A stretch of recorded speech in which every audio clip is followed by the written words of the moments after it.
Est-ce que les Russes vous aident? Et est-ce que leur aide est meilleure que celle des armées étrangères qui étaient jusque-là présentes? Vous savez, pour ce qui concerne le Burkina par exemple, nous avons toujours été en relation avec la Russie. Et je vous dis, l'équipement que les Burkinabés avaient, à 80% c'était des équipements russes. Ah bon? Bien sûr. Mais pourtant vous aviez une relation plus forte militairement avec les Français. Comment expliquer cela? Oui, parce que ces équipements datent des années peut-être de la Révolution. Bien sûr, nous avons des équipements qui datent des années de la Révolution, qui combattent toujours, des équipements russes et coréens, nord-coréens, qui combattent toujours dans notre armée. Ils sont plus efficaces? L'armée a été délaissée, n'oubliez pas ça. Depuis les années 90, avec le soi-disant programme d'ajustement structurel, tout a été dénaturé. Il y a des militaires qui montaient la garde avec des bâtons. On a désarmé l'armée, nos armées. Ça a été bien préparé. Plus d'équipement, plus rien d'entraînement, rien. Les gens portaient juste la tenue.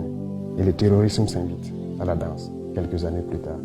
Et ça chante sur tous les médias, ils sont incapables de lutter, on viendra les aider.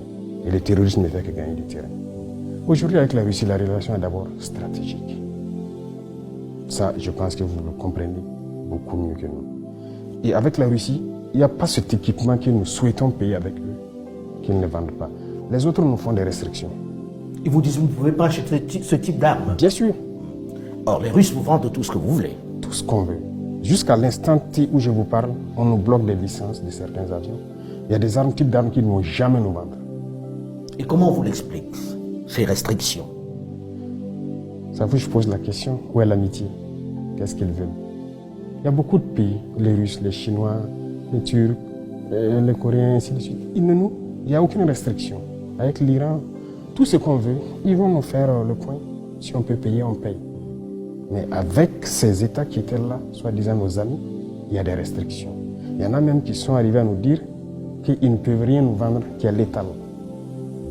Ah oui? Oui. Donc vous faites la guerre, vous ne pouvez pas tuer celui qui est en face de vous? Les terroristes, lui, nous tuent. Mais nous, on a peut-être le devoir de ramasser des cailloux, peut-être même le caillou est létal. Tout ce qui est létal, qu'ils ne nous vendent pas. Voilà leur principe.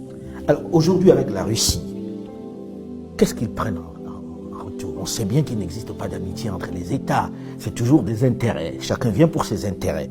Alors aujourd'hui, il y a la peur d'un certain nombre de personnes de voir qu'on a changé un maître pour un autre. Or, je vous connais un tout petit peu pour savoir que vous n'êtes pas dans le remplacement d'un maître par un autre.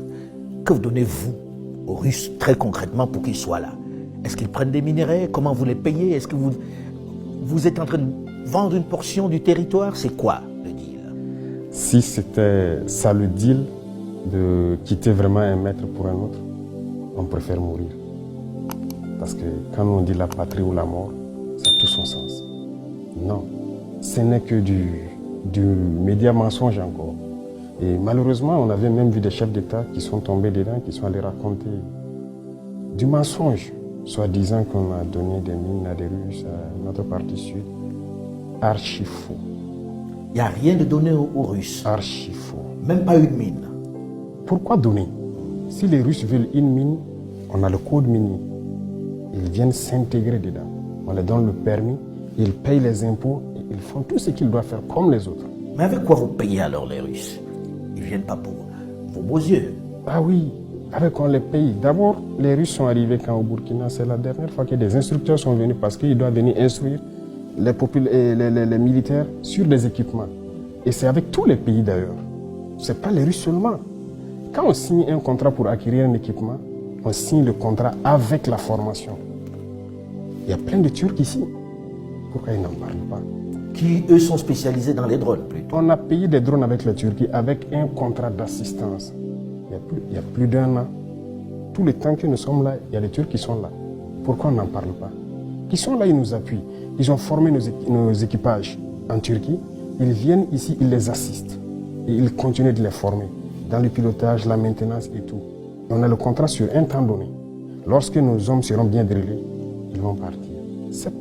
Les Chinois, ils sont là. Les équipements qu'on paye de la Chine, ils sont là aussi pour former à la manipulation donc, de ces équipements-là. C'est ça la réalité. Mais donc, sur le terrain, ils sont sur le terrain ou pas, les Russes? Sur le terrain pour combattre? Non. Il n'y a aucun Russe sur le terrain pour combattre. C'est des choses développées en fait, dans la tête des gens. Mais s'il y a besoin ils viendront sur le terrain combattre. Ça, je peux vous assurer. S'il y a le besoin... Vous ne vous l'interdisez pas? Non.